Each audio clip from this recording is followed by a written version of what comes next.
vient d'écouter, on disait, Emmanuel Leroy, que vous disiez très justement que tout dépend des outils qu'on utilise. Oui, quels sont les cycles finalement qu'on va utiliser et quels sont les cycles auxquels on va prêter attention. Voilà.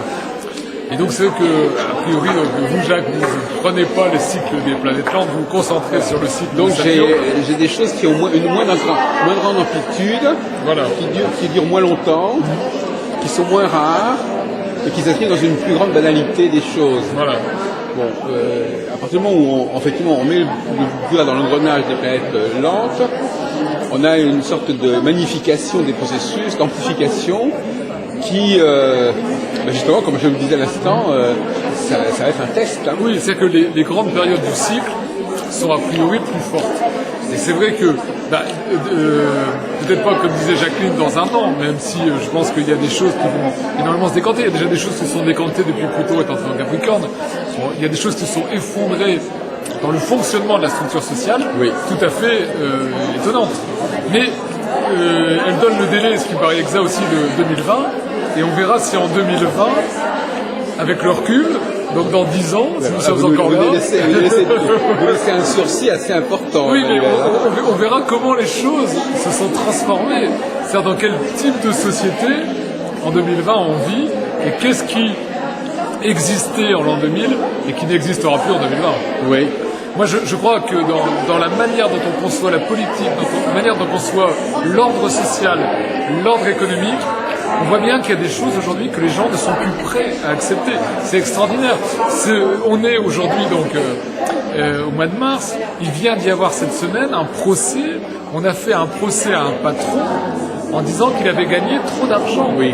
C'est extraordinaire. En Belgique, la semaine dernière, il y a eu un procès. Quelqu'un avait une belle voiture et cette voiture a été abîmée dans un quartier populaire.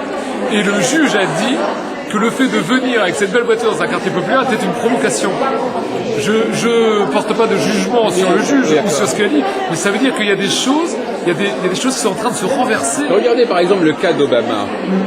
Jacqueline Lyon nous dit actuellement, il y a des gens qui ne veulent plus Obama. Oui. Bon, les deux se produisent à peu près à la même époque. Obama aussi est porté par cette vague dont on est question. Oui, donc finalement, on finit par...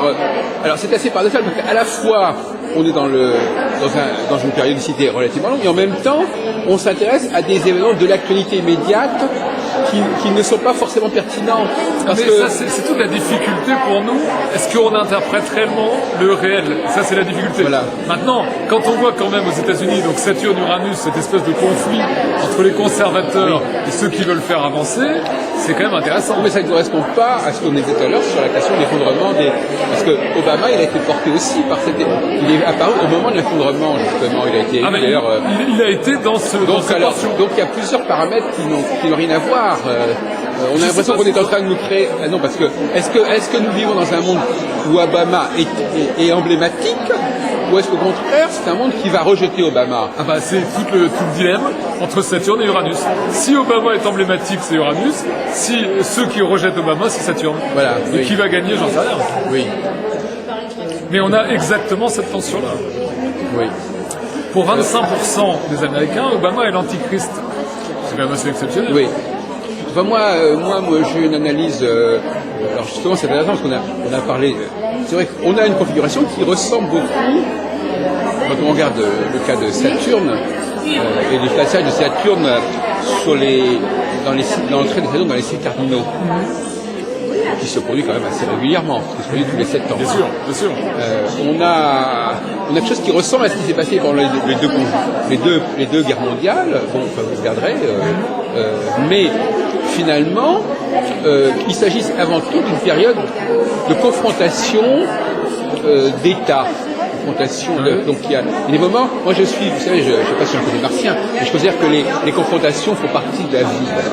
Aussi bien en tant qu'individu qu'en tant que groupe, je diabolise pas les confrontations. Il y a des moments où il faut déterminer quel est le meilleur, il y a des courses à la domination, tout ça assez normal. Hein, oui, enfin, on peut pas ça, dire... c'est une question de tempérament aussi. Alors, mais on peut pas dire que les deux guerres mondiales sont des choses banales.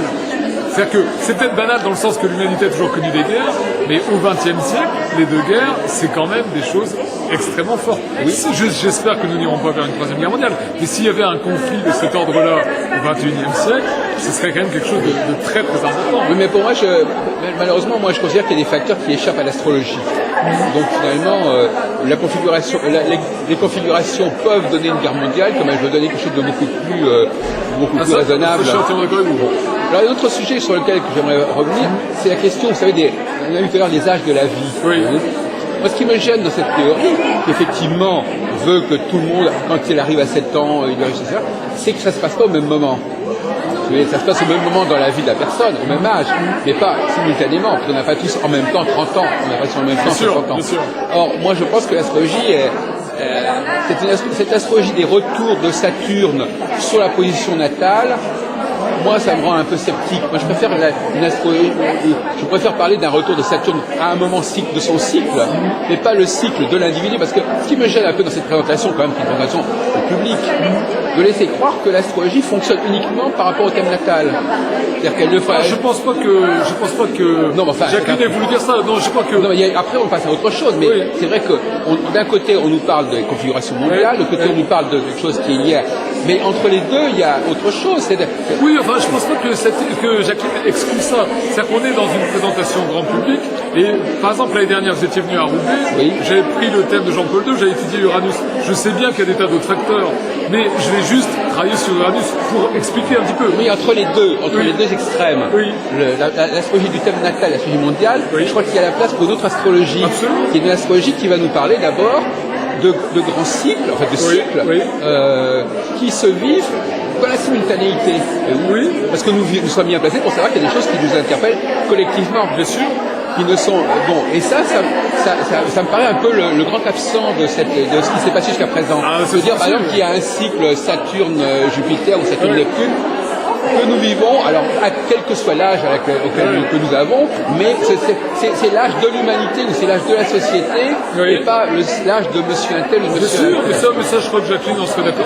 Oui, d'accord, mais enfin je veux dire que ce que je regrette, il n'a pas été oui, mais on n'est pas tous spécialistes de tous les domaines. Moi je ne vais pas vous parler de ça non plus parce que je ne suis pas spécialiste de ça. Oui, d'accord, mais c'est... Mais je... alors maintenant, la question de savoir quelle est... Oui, c'est-à-dire que, bon, parce que... Bon, c'est bien de centrer l'astrologie sur l'individu, mais enfin, on sait que les gens savent très bien, au moins qu'ils soient schizophrènes, qu'il y a aussi des vécus collectifs. Bien sûr. Et il faudrait que l'astrologie nous parle aussi de ces vécus collectifs. Oui, mais quand vous êtes en consultation, si vous êtes un astrologue qui donne des consultations, moi je suis un astrologue qui donne des consultations, les gens ils viennent parler d'eux-mêmes. Et moi je ne suis pas un astrologue qui va conseiller les États ou qui va faire des articles sur le mondial. Non, mais parce que c'est pas ma spécialité. Non, mais sans aller jusque-là, il y a quand même des gens qui vivent des choses ensemble. Bien sûr. Que ce soit dans une société, on n'est pas d'un côté avec des trucs énormes, de l'autre côté dans des trucs individuels, il y a des choses qui sont vécues. Mais je suis bien d'accord. Dans un collectif. Mais là, Jacques, il faut que vous interviewez des spécialistes de ça. D'accord, je voulais vous donner mon avis là-dessus. Mais je suis tout à fait d'accord. Voilà.